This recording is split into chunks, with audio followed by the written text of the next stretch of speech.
गजाननं भूतगणादिसेवितं कपित्थजम्बुफलचारुभक्षणम् उमासुतं शोकविनाशकारकं नमामि विघ्नेश्वरपादपङ्कजम्। श्री गणेश जी महाराज की जय हो। कल हमने कथा में श्रवण किया था कि जो दक्ष नाम का पुत्र था उसके रक्त बह रहा था, बधिर था, सुनता नहीं था, बोल नहीं सकता था। तब उसको मुद्गल नाम के ब्राह्मण की जब हवा छुई तो वो स्वस्थ हो गया और गणेश जी की पूजा की। तब गणेश भगवान ने कहा कि मुद्गल ही तुम्हें सब कुछ बताएंगे। अब मुद्गल ऋषि के पास आया तो उस समय मुद्गल ऋषि ने उनको एक अक्षर मंत्र का, गणेश जी का जो एक अक्षर मंत्र है गंग, उसका जाप बताया। तो वो जाप किया। कहा इसका जाप करने से तुम्हारे सर्व सुख प्रारंभ हो जाएंगे और सर्व दुखों का नाश हो जाएगा। तो वैसा ही उसने किया। अब जो राजा सोमकांत दुख में था, उसके कीड़े पड़े हुए थे, वो सारा अपना दुख भूल गया। अब उसको क्या बात की चिंता है कि ये जो राजा दक्ष पुत्र हुआ है राजा का, इसको पूर्व जन्म में इसने क्या अपराध किया था जिस कारण से ये बधिर बना, मूक बना। मैं ये जानना चाहता हूँ।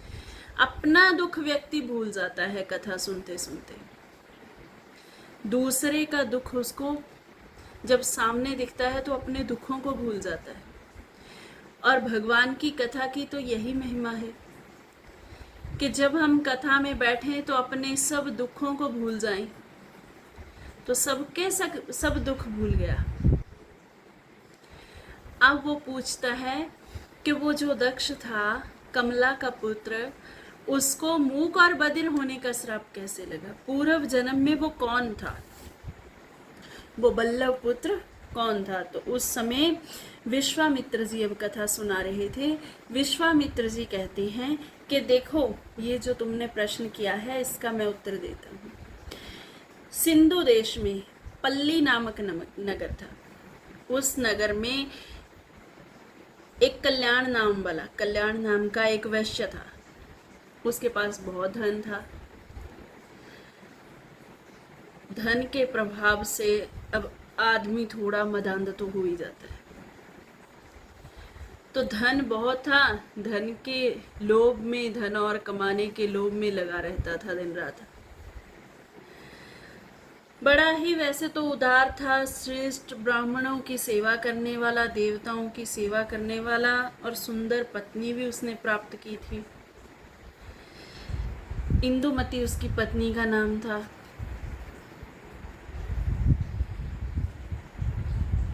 अब बच्चों को उसको एक पुत्र भी प्राप्त हुआ, बलाल उसका नाम हुआ।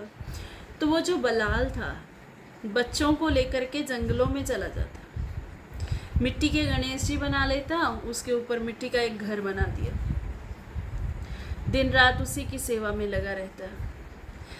बच्चे साथ वाले भी मानसिक सेवा गणेश जी की करने लग जाते। जैसे जैसे उनको देखते तो वैसे वैसे वो भी सेवा करते।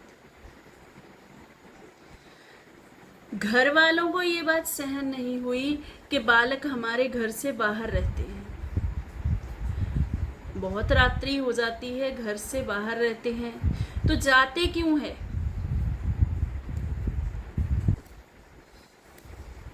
अब उनको ये लगा कि ये जाते हैं तो बलाल की वजह से। क्यों ना बलाल के पिता को ही बोल दिया जाए कि तुम ऐसा मत किया करो, अपने पुत्र को रोको। अब वो वैश्यावृत्ति का था, तो धन का कमाना यही एक काम था। उसको लगता था मेरा पुत्र भी धन कमाने में लगे मेरे साथ, लेकिन ये तो चला जाता है।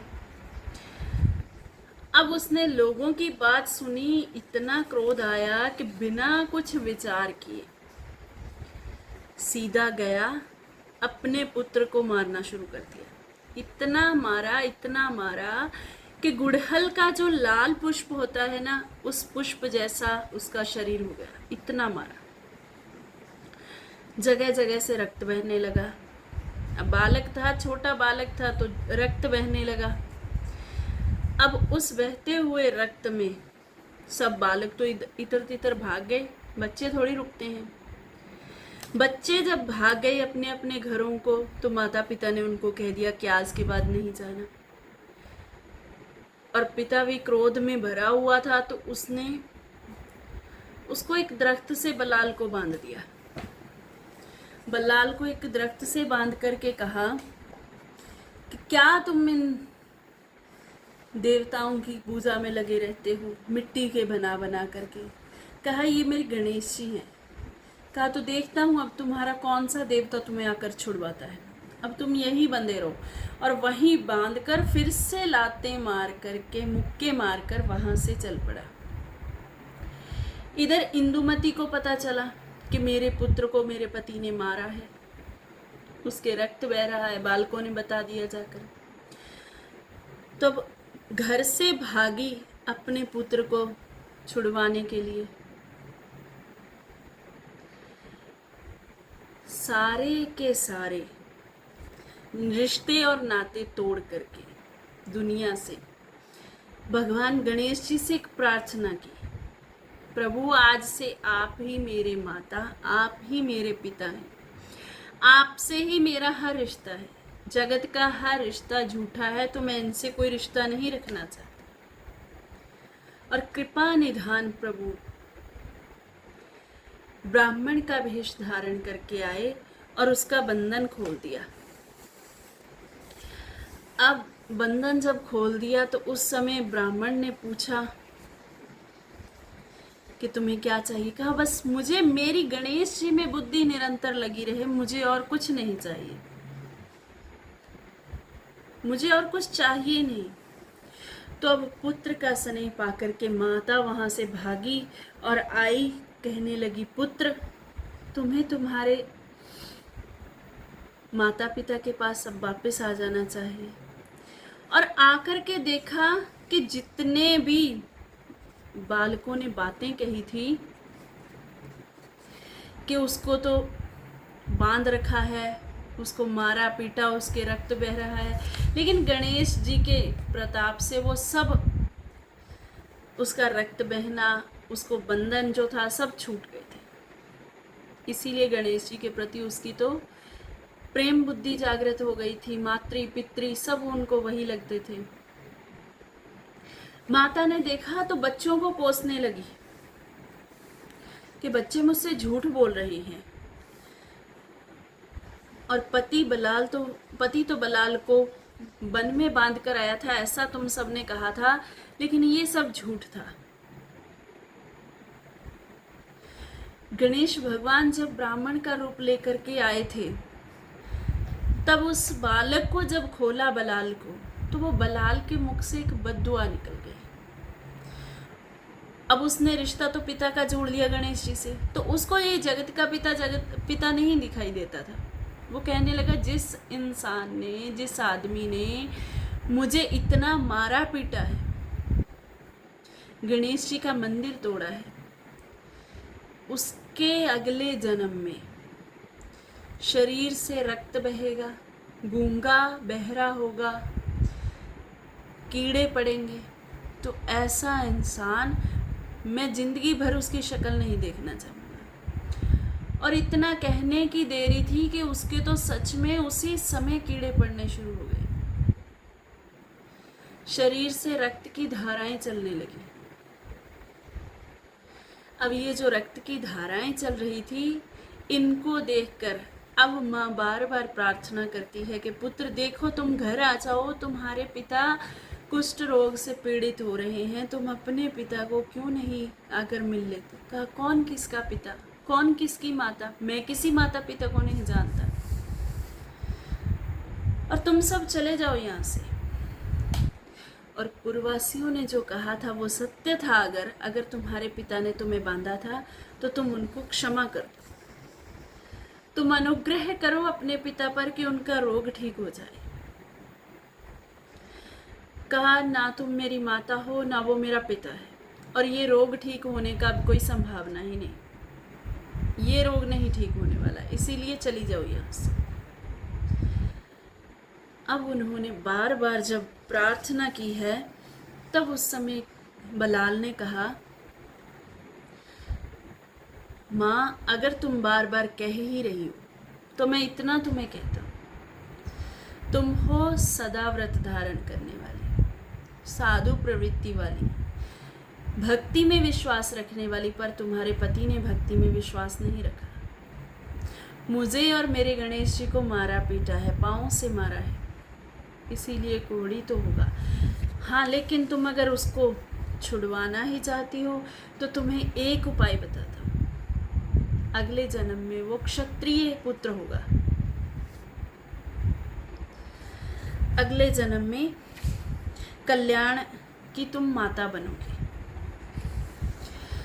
और वही वहाँ पर बल्लभ नामक तुम्हारा एक श्रेष्ठ पति होगा, वो क्षत्रिय होगा, और जो तुम्हारा पुत्र होगा दक्ष, वो ये तुम्हारा जो अब पति है कल्याण, ये होगा। 12 वर्षों तक तुम तपस्या करोगी, लेकिन उसको मूक और बधिर से छुटकारा नहीं दिला पाओगी, तब तुम्हारा पति तुम्हें बल्लभ घर से निकाल देगा। जब घर से निकाले जाओगे तब एक गणेश भक्त मुदगल नाम के ब्राह्मण की हवा के स्पर्श से ही इसका रोग ठीक हो जाएगा।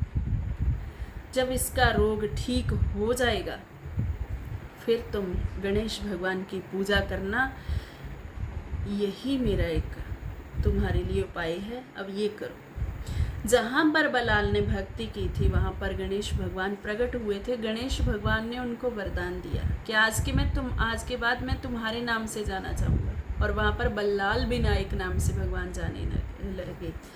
तो इस प्रकार गणेश जी की भक्ति करते करते अब बल्लाल का भी शरीर छूट गया।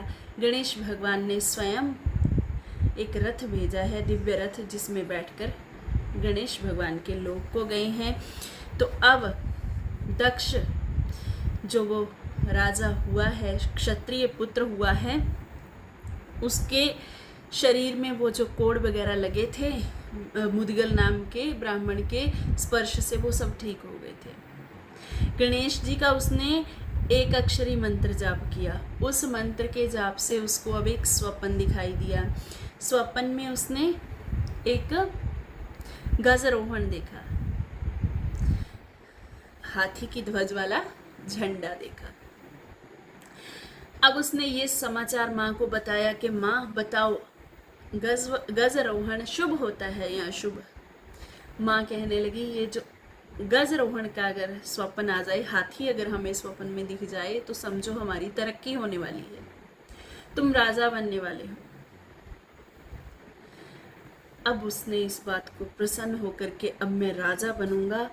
तब उसने कहा, माँ अगर मैं राजा बन गया तो तुम्हें सुंदर सुंदर मोतियों की माला पहनाऊंगा और गणेश भगवान का मंदिर बनवाऊंगा। तो इस प्रकार उसने मन में संकल्प कर लिया। इधर एक राजा था चंद्रसेन। चंद्रसेन काल योग से मृत्यु को प्राप्त हो गया, उसके कोई संतान नहीं थी। अब व्याकुल होकर के सभी लोग अपना सर पीट रहे थे, उसकी पत्नी भी सर पीट रही थी। तो पत्नी सुलभा अत्यंत दुखी होकर के कह रही थी कि तुम मुझे छोड़कर क्यों चले गए, मेरे लिए पीछे कोई संतान भी नहीं जिसके सहारे मैं जी सकूं, तो मुझे भी मर जाना चाहिए। अब ऐसे माँ रो रही थी, उसकी पत्नी जो थी वो रो रही थी। तो रोती हुई स्त्री ने, माँ ने एक सन्यासी जी को आते देखा। संत जी आए और कहने लगे, कौन किसका पति, कौन किसकी पत्नी, आप सब तो स्वार्थ के हो, स्वार्थी हो आप लोग। और उसके जो 2 मंत्री थे जिनको वो छोड़ करके राज्य गद्दी के लिए गए थे, वो 2 मंत्री भी वहाँ पर आ गए। सबके सब अब रोने लगे। जब रो रहे थे तो मुनि जी ने कह दिया कोई किसका सगा नहीं। ये स्त्री भी तभी रो रही है कि मेरी अब पालना करने वाला कोई नहीं रहा। तुम प्रजा वाले भी इसीलिए रो रहे हो कि राजा ना रहने से अत्याचार बढ़ जाएंगे। ये मंत्री भी इसीलिए रो रहे हैं कि हमारी राजगद्दी पर अधिकार किसका होगा। तो इसलिए सूर्यवंशी, चंद्रवंशी अनेकों राजाएं होकर चले गए। अगर कोई हमारा सच्चा हितैषी है, अगर तुम सच्चे मन से राजा के हितैषी हो, तो सच्चा हितैषी उसी को माना जाता है जो मृत्यु पर शैया पर पड़े हुए प्राणी को उठा करके उसको अग्नि देता है, वही सच्चा हितैषी होता है। तो तुम उठाओ राजा को और वो जो कर्म कांड है वो सब कर्म कांड करो। तो अब राजा के और्ध्वक दैहिक क्रिया संपन्न की गई, उनकी 13वीं की गई और उसके बाद मंत्री ही थोड़े समय के लिए राज्य संभालने लगे। एक बार की बात है, कौंडिन्य नगर के सभी नगर निवासी, दोनों मंत्री सब अब चिंता करने लगे कि हमारी राजगद्दी पर राजा कौन बनेगा। तो वहाँ पर मुदगल नाम के जो मुनि हैं, उन्होंने एक आदेश दिया कि हाथी राजा, जो पहले राजा था चंद्रसेन, वो हाथी पर चलता था, तो उसका हाथी उसकी हर बात को जानता था। राजा को कहाँ जाना, कहाँ आना, ये सब वो जानता था। तो इसीलिए अब ये हाथी ही राजा का चयन करेगा। हाथी को बरमाला पकड़ा दो, एक माला पकड़ा दो फूलों की, जिसके गले में डाल दे, वही इस राजगद्दी के लिए वरण कर लिया जाएगा, वही राजगद्दी का मालिक होगा। तो अब हाथी को माला पकड़ाई गई। हाथी माला लेकर सब मंत्रियों के पास, जितने भी प्रजापालक हैं, सबके पास गया। जैसे ही वो दक्ष उनके सामने आया तो दक्ष को माला पहना दी। अब उस माला को पहनकर राज्य गद्दी प्राप्त की है और मुदगल को उन्होंने अपना गुरु बना लिया है। तो इस प्रकार दक्ष मुदगल मुनि को वहाँ पर बिठा करके राजगद्दी के बराबर ही स्वयं राज्य करने लगा है। कुंडनपुर में गणेश जी का एक छोटा सा मंदिर था, तो उस स्थान पर अब उन्होंने बड़ा मंदिर बनवा दिया है। विशाल मंदिर बनवाया और जन समुदाय की ये सब बातें सुनकर के नया राजा आया है, दक्ष नया राजा आया है, तो उसका जो पिता था, पहला पिता बल्लभ, तो वो बल्लभ वहाँ पर आ गया। राजा वीरसेन ने अपनी कन्या का विवाह कर दिया है और इस प्रकार बल्लभ को भी पता चला, तो वो भी वहाँ पर आया। उससे राजा दक्ष, अब राजा का जब विवाह हो गया सौभाग्यकांक्षिनी नाम की कन्या से, उससे दक्ष को एक बृहदभानु नाम का पुत्र हुआ। अब देखो 7 पीढ़ियों पहले की बात बता रहे हैं। तो पहला राजा भीम बताया था, दूसरा अब ये बल्लभ हो गया, एक दक्ष हो गया। दक्ष का पुत्र हुआ बृहदभानु, बृहदभानु का पुत्र खड्गधर, खड्गधर का पुत्र सुलभ हुआ, सुलभ का पुत्र पद्मांकर, पद्मांकर का दीप्तवपु और दीप्तवपु का पुत्र चित्रसेन हुआ। चित्रसेन के पुत्र तुम हो, सोमकांत तुम हो। तो इसी बात की अब तक सोमकांत के मन में शंका थी कि ये जो मुझे कह रहे हैं कि पूर्व जन्म में तुमने अपराध किए हैं, तो मुझे ये शंका थी। जब मैंने भृगु जी पर शंका की तो अनेकों ही पक्षी उसके शरीर से जख्मों से निकल गए थे। जब उसने शंका को थोड़ा सा मन में समेटा, भगवान के प्रति, गुरु के प्रति श्रद्धा की, तब उसको वो सब पक्षियों ने काटना, नोचना, खाना बंद कर दिया। अब जब अपनी 7 पीढ़ियों की बात सुनी, तब उसको पूर्ण रूप से विश्वास आ गया है कि मैं ही उस कुल का राजा हूँ। अब अपने पिता, दादा, परदादा, इन सब का नाम सुनते हैं तो विश्वास आ जाता है। तो अब उनको विश्वास आ गया है। तो अब आगे की कथा कल श्रवण करेंगे। जय जय श्री गणेश देवा।